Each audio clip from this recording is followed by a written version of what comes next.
Hey guys, welcome back to indie wrestling. So आज की video में हम रिव्यू करने वाले हैं 2022 का एक्सट्रीम रूल, जो सच में काफ़ी ज़्यादा एक्सट्रीम था। ट्रिपल एच ने हर एक मैच को एक प्रॉपर टाइम दिया, हर एक मैच को एक प्रॉपर बिल्डअप दिया। भले ही उस मैच ने इस पेपर व्यू पे उतना अच्छा परफॉर्म किया नहीं किया, पर ट्रिपल एच का जो इंटेंशन था, जो अच्छी नीयत थी उनको एक अच्छे पेपर व्यू डिलीवर करने की, वो चीज हमको क्लियरली देखने को मिली। मैं जैसे ही पेपर व्यू स्टार्ट हुआ विद गुंथर और जो उनकी टीम है the Imperium versus the brawling breeds, काफी ज्यादा एंटरटेनिंग मैच था। और अपनी प्रेडिक्शन वीडियो में मैंने ऑलरेडी कह भी दिया, ये ओल्ड फैशन जो AEW स्टाइल में 6 मैन टैग होता है ना, वैसे ही था। मतलब हर चीज इसमें इन्वॉल्व थी, इवन विस्की को स्टोर करने वाला लकड़ी का कनस्तर तक इसमें इन्वॉल्व था। तो आप समझ सकते हैं कितना ज्यादा एक्साइटिंग था। मेन इवेंट था Seth Rollins versus Matt Riddle.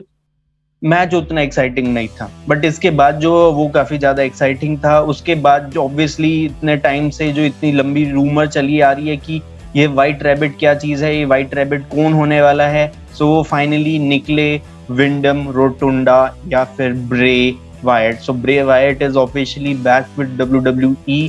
और जिस मैच ने पूरा शो को स्टील कर लिया वो था एज वर्सेस फिन बैलर। ये मेरे ख्याल से मैं WWE के पिछले 6 महीने के मैचेस में नंबर 1 मैचेस है। जैसे Cody Rhodes versus Seth Rollins WrestleMania वाला भी था, वो भी उस टॉप 10 लिस्ट में है। तो ये मैच को ऑब्वियसली टॉप 2 में तो जरूर रखना पड़ेगा, क्योंकि जिस तरीके से एज ऑब्वियसली एक इंडस्ट्री वेटरन है, वहीं दूसरी तरफ फिन बैलर और उनकी जो एक फैक्शन है जजमेंट डे, मतलब एक तरह से एज ने जजमेंट डे बनाया, और आज देखो उस जजमेंट डे ने एज की क्या हालत कर दी। इसलिए जो भी तुम बना रहे हो उसको थोड़ा कंट्रोल करके चलो, वरना बाद में जाके तुम्हारे लिए इशू बन जाएगा। उसके बाद ये जो पूरा मैच था आई क्विट वाला, ये मतलब इसने जो फाइनल पेपर व्यू का जो मेन इवेंट था सेथ रॉलिंस और मैट रिडल, उसकी जितनी भी थंडर थी, उसकी जितनी भी एक एक चार्म था इस फाइट पिट मैच का, वो ऑब्वियसली इस वाले मैच ने सारा अपनी तरफ खींच लिया। और काफी 21 या 22-23 मिनट ये मैच चला था, और इसमें जजमेंट डे का हर एक मेंबर इन्वॉल्व था। डेमियन प्रीस्ट, रिया रिप्ली या इवन डोमिनिक मिस्टीरियो, बीच में जाके रे मिस्टीरियो भी इन्वॉल्व हुए।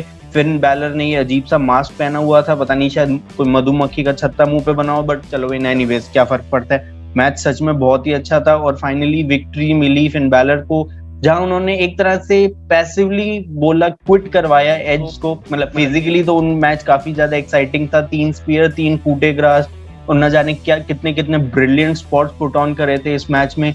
बट बेथ फीनिक्स जो एज की रियल लाइफ वाइफ में है, वो भी बीच में इन्वॉल्व हो गई थी, और Rhea Ripley finally face to face I Beth Phoenix के साथ। तो मेरे ख्याल से ये जो भी स्टोरी है बिटवीन जजमेंट डे, एज और रे मिस्टीरियो, ये अभी इतनी आसानी से खत्म तो नहीं होने वाली है, क्योंकि अब बेथ फीनिक्स भी इसमें इन्वॉल्व हो गई हैं। और मैच खत्म होते जिस तरीके से एज और बेथ फीनिक्स एक साथ थी, और वो मोमेंट थोड़ा काफी ज्यादा इमोशनल टाइप का था, बट अपने आंसुओं पे कंट्रोल रखा।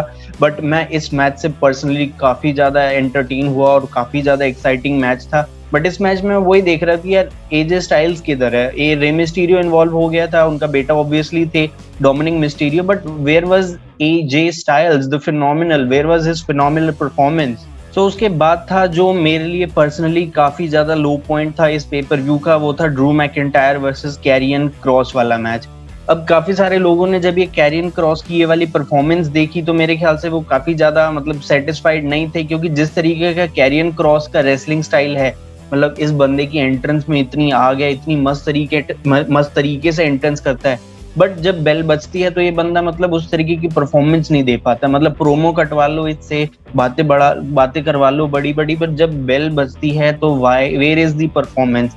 और वही चीज आज देखने को मिली। और ऊपर से ये जो स्ट्रैप वाली सिचुएशन थी या स्टिपुलेशन थी, इसको भी WWE ने मेरे ख्याल से थोड़ा सा बॉच कर दिया है। जनरली क्या होता है, ये स्ट्रैप वाले में आपको रिंग के चारों पोल्स को टच करना पड़ता है एक ही बार में, बट WWE ने इसमें क्या किया कि इसमें पिनफॉल और सबमिशन वाली स्टिपुलेशन ऐड करा दी, रादर देन जो नॉर्मल एक कंडीशन होती है चारों पोल्स पे टच कराना। तो इससे काफी ज्यादा मेरा एक एक्साइटमेंट था, वो ऑब्वियसली इस मैच से चुस गया।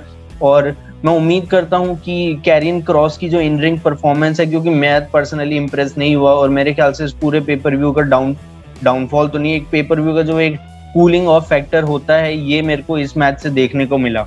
सो अगर मैं बात करूं ड्रू मैकिंटायर की, तो ये थी उनकी second consecutive pay per view loss. जो लास्ट उनकी लॉस आई थी वो थी main event clash at the castle में, जहां उन्होंने फेस करी थी एक defeat from the hands of Roman Reigns.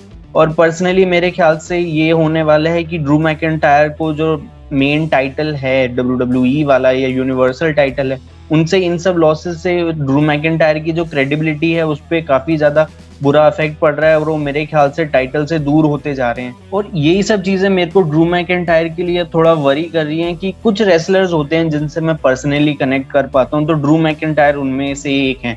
जैसे हैंगमैन पेज हो गए, CM पंक हो गए, केविन ओवेंस हो गए, ड्रू मैकिंटायर हो गए, इनसे यू कैन रिलेट। और रिलेट मैं कर पा रहा हूँ क्योंकि जब भी वो कोरोना का लॉकडाउन टाइम चल रहा था, WWE परफॉर्मेंस सेंटर से अपने आप को ऑपरेट कर रहा था, तो ये बंदा था यूनिवर्सल या WWE चैंपियन।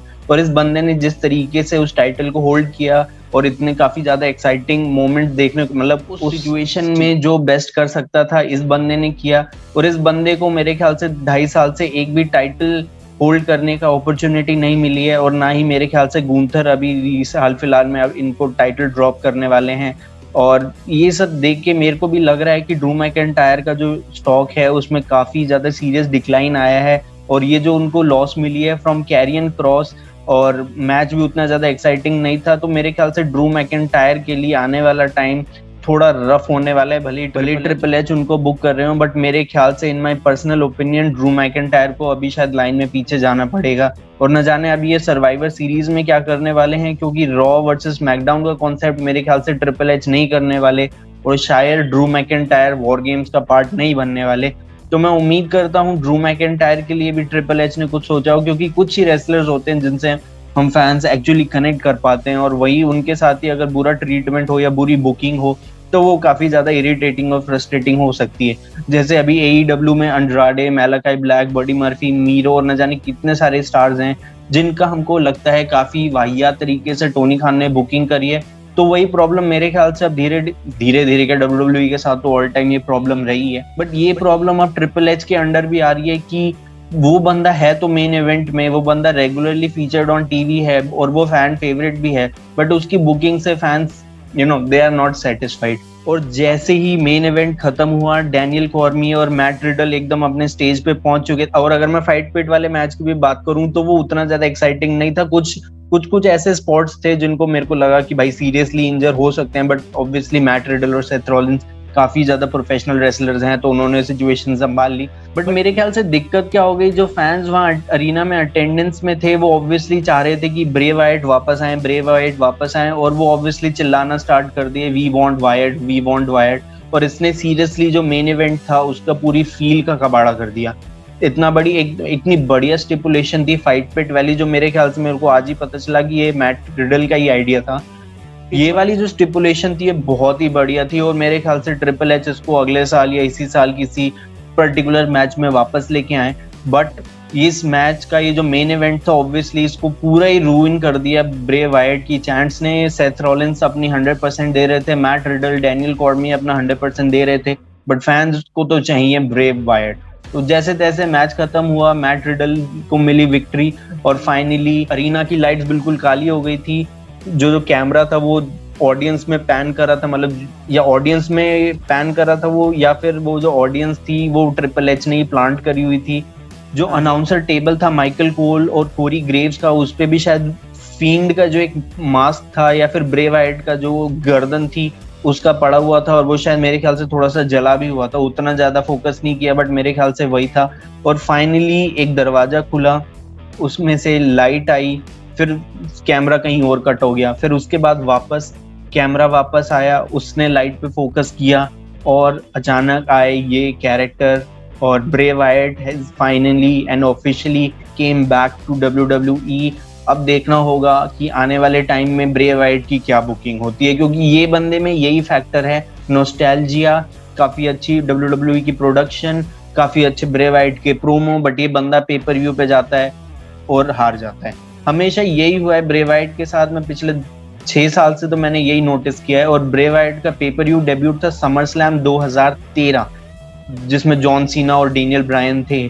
उसके बाद से लेके आज तक ब्रे वायट ने बातें तो बड़ी बड़ी करी हैं, बट मैचेस में जब परफॉर्मेंस भी करी है, इस बंदे की गलती नहीं है, बट जिस तरीके से विंस मैकमैन ने पिछले 6 साल या 7 साल ब्रे वायट की बुकिंग करी है वो सच में बहुत ही ज्यादा वाहियात तरीके थी। तो मैं उम्मीद करता हूँ ट्रिपल एच से कि वो ब्रे वाइट की बुकिंग पे थोड़ा ध्यान दें। मतलब जिस तरीके से जो व्हाइट रैबिट वाला कैंपेन चला है काफी ज्यादा एक्साइटिंग रहा है। फैंस को छोटे छोटे हिंट्स मिले हैं, क्यूआर कोड मिले हैं और काफी ज्यादा लोगों ने सोशल मीडिया पे इसके बारे में बात करी है। तो ऑब्वियसली फैन की अटेंशन तो होने वाली है मंडे नाइट ड्रॉ पे कि क्या ब्रे वाइट कहना चाहते हैं WWE यूनिवर्स से और क्या आने वाले टाइम में किस तरीके से ब्रे वाइट की बुकिंग होती है। So in my opinion extreme rules pay per view was good. मैं ये नहीं बोला कि छप्पड़ फाड़ दिया, रेसलमेनिया नहीं था ये, ना ये समर स्लैम था, ना ये क्लैश ऑफ द कैसल था।